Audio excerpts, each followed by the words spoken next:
हमेशा सतर्क रहने वाला एकमात्र मंच भारत न्यूज 44, खबर वो भी बिंदास। पनवेल नगर निगम के चुनाव पास आ रहे हैं। हालांकि अभी ये कहना मुमकिन नहीं है कि किसे टिकट मिलेगा और किसे नहीं, लेकिन आने वाले समय में अपने इलाके के पूरे विकास के लिए हमें महाविकास अघाड़ी के साथ शेतकरी कामगार पार्टी के उम्मीदवारों को सपोर्ट करना चाहिए और अपना पूरा विकास करना चाहिए। हमें शेकाप के साथ महाविकास अघाड़ी को भी मौका देना चाहिए ताकि पिछले कई सालों से हमारे पेंडिंग मुद्दे हल हो सकें और हमारा विकास हो सके। शेकाप नेता गौरव पोरवाल ने मीडिया से बात करते हुए अपील की। इस मौके पर उन्होंने कहा कि पनवेल नगर निगम में सत्ताधारी पार्टी ने कई मुद्दों को पेंडिंग रखा है या उन पर ध्यान ही नहीं दिया है। नागरिकों की समस्याओं को कभी गंभीरता से नहीं लिया गया। आज हम कामोठे इलाके में रह रहे हैं और इस इलाके के नागरिकों की समस्याओं को कभी नहीं जाना। महाविकास अघाड़ी इलाके के पूरे विकास के लिए कमिटेड है और अगर महाविकास अघाड़ी को पावर मिली तो ही हम अपने समाज से लेकर अपनी गलियों तक शहर का विकास कर सकते हैं। बीजेपी की हरकतों और कामों में बहुत बड़ा फर्क है। बीजेपी जैसी पार्टियां बाला साहेब ठाकरे के नाम का इस्तेमाल अपनी ही पार्टी की पीठ में छुरा घोंपने के लिए कर रही हैं। आज यहाँ के लोगों के सामने कई मुद्दे हैं, लेकिन रूलिंग पार्टी कोई रास्ता नहीं निकाल रही बल्कि उन्हें गुमराह कर रही है।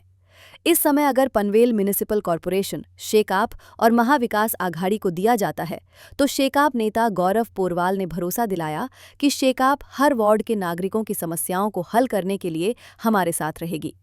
साथ ही चुनाव की घोषणा के बाद कई लोग हमसे वादे करते हैं, लेकिन शेकाप चुनाव की घोषणा से पहले ही नागरिकों को आगाह करने और नागरिकों के प्रति अपना प्यार दिखाने की कोशिश कर रही है। उन्होंने अलग अलग मुद्दों पर बात करते हुए कहा। भारत न्यूज 44 के लिए भूषण सारुंखे, पनवेल।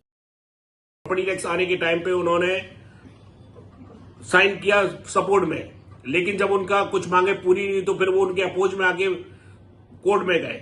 लेकिन शेतकारी कामगार पक्ष स्टार्टिंग से ही बाइकआउट किया उन्होंने कि यहां पर प्रॉपर्टी टैक्स आना नहीं चाहिए। और जब यहां पर महानगर पालिका बनी थी उस पीरियड में कमिश्नर ने ही बोला था कि 5 साल तक यहां पर कोई भी टैक्स नहीं लगाया जाएगा। तो इस तरीके से यहां पर कंटिन्यूअसली प्रॉब्लम बढ़ती जा रही है, लेकिन उनका सॉल्यूशन सत्ताधारियों के पास नहीं है। आज कंडीशंस ये है, मैं आपको बताता हूं कि स्टेशन से लेके घर तक आने को लेडीज टॉयलेट्स जो सुलभ शौचालय है कमोठे में, ये कंडीशन के जो अभी बने हैं गिनती के, उनका कोई मेंटेनेंस नहीं है। महिलाएं आती है बेचारी, उनको बहुत परेशानियां होती हैं बीच में, क्योंकि अगर उनको टॉयलेट आती है तो वो कहीं नहीं जा सकती, उनको घर पे ही जाना हो। तो इस तरीके की समस्याओं के लिए हमने कंटिन्यूअसली निवेदन किया है।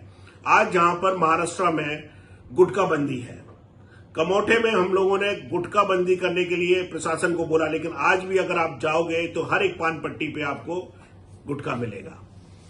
अगर आप देखोगे कि हाइजीन की बात, तो जो भी स्ट्रीट फूड्स है उसका कोई भी पैरामीटर्स नहीं है।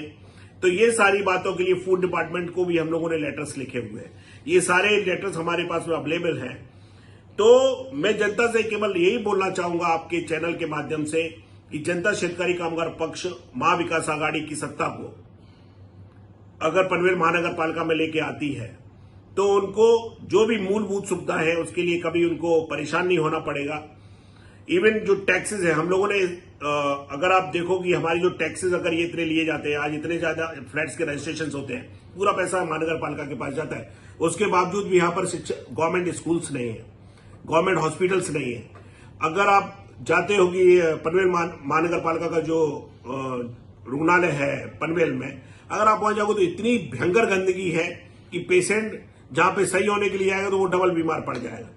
तो मैं केवल और केवल जनता से फिर से मैं यही रिक्वेस्ट करना चाहूंगा कि शेतकारी कामगार पक्ष महाविकास अघाड़ी की सत्ता अगर पनवेल महानगर पालिका में आती है तो हॉस्पिटल्स, एजुकेशन, उनकी बेसिक नीड्स पे पूरी तरीके से फोकस किया जाएगा। आमदार बालाराम पाटिल साहब की अध्यक्षता में हम वो सब काम कर पाएंगे जो केवल और केवल जनता के हित में जरूरी है। जय हिंद, जय महाराष्ट्र, लाल सलाम।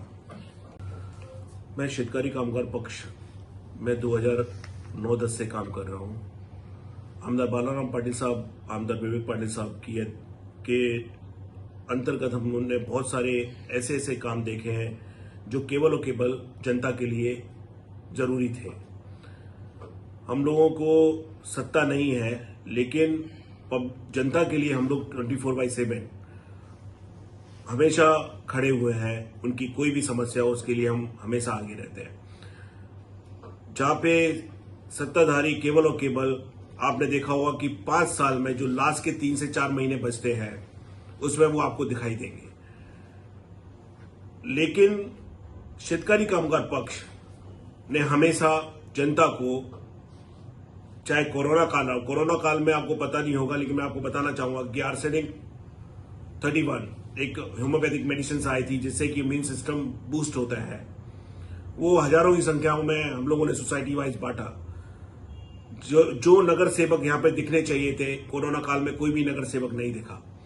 तो जनता को मैं ये आह्वान करता हूं कि जब हम लोग सत्ता में नहीं है तो आपके लिए इतने काम कर सकते हैं, लेकिन अगर आपने सत्ता में लाके हम लोगों को दिया तो जो भी एकदम खत्म हुए काम है उनको हम फिर से चालू करके आप लोगों के जीवन में अच्छी बातें लेके आ सकते हैं। आपको मैं बताना चाहूंगा कि शेतकरी कामगार पक्ष ने रेलवे स्टेशन की रिनोवेशन के लिए, रेलवे जो हार्बर लाइन है उसमें फास्ट ट्रेन के लिए हम लोगों ने लेटर दिया था आज के कम से कम 7 से 8 साल पहले।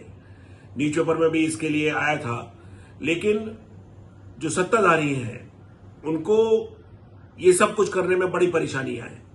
आज रेलवे स्टेशन मानसरोवर और खांडेश्वर की ही मैं बात करूंगा क्योंकि मैं कमोटे मर्यादित ही बात करना चाहूंगा। वहां पर आज तक कोई भी प्रॉपर टॉयलेट्स नहीं है। अभी कुछ दिनों पहले सत्ताधारी नगर सेवक वहां पे जाके आंदोलन करता है, बोला ये देखो भांडे खराब है। अरे बाबा, तुम्हारी ही सत्ता है, तुम इस तरीके से अगर मोर्चा निकालोगे तो ये शर्म की बात है।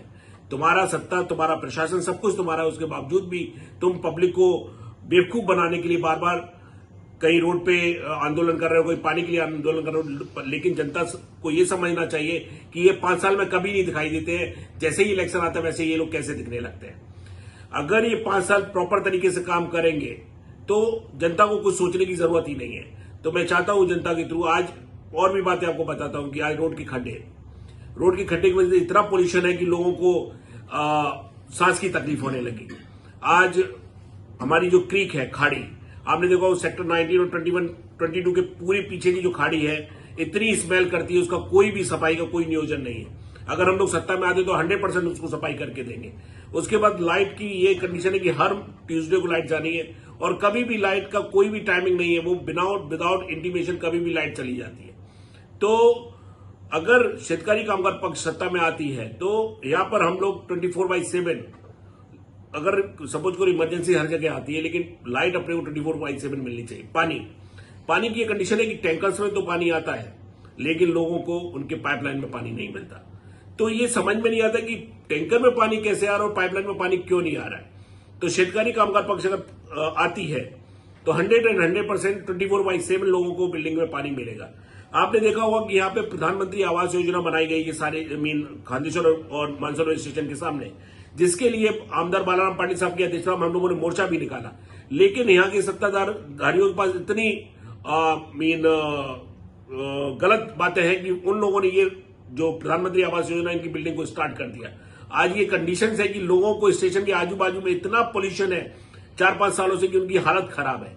और प्रधानमंत्री आवास योजना आने के बाद आप समझो कि अभी पानी की इतनी समस्या है, इसके आने के बाद पानी और गटर की क्या समस्या होगी आप समझ सकते हो। गटर लाइन, जबकि ये स्मार्ट सिटी है, कमोठे एक सिस्टमैटिक सिटी बनाई सिडको ने, उसके बावजूद भी यहां पर पानी की समस्या, गटर की समस्या, लाइट की समस्या रेगुलर पैमाने पे है।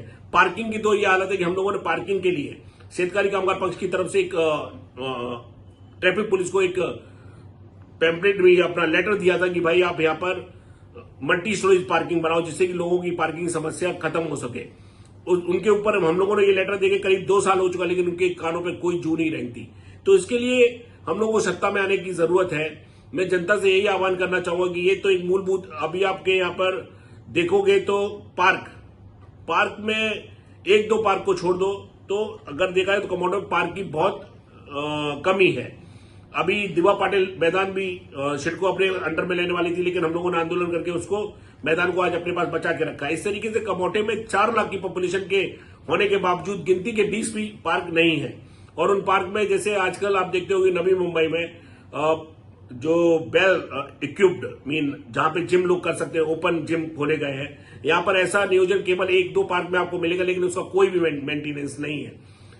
उसके बाद आपको मैं बताना चाहूंगा कि प्रॉपर्टी टैक्स, जहां पे बीएमसी, एनएमएमसी, बसई विरार महानगर पालिका, ठाणे, ये सारी महानगर पालिकाओं में अगर आप देखते हो तो जो पनवेल महानगर पालिका का जो टैक्स है वो टैक्स कम से कम 5 गुना ज्यादा है।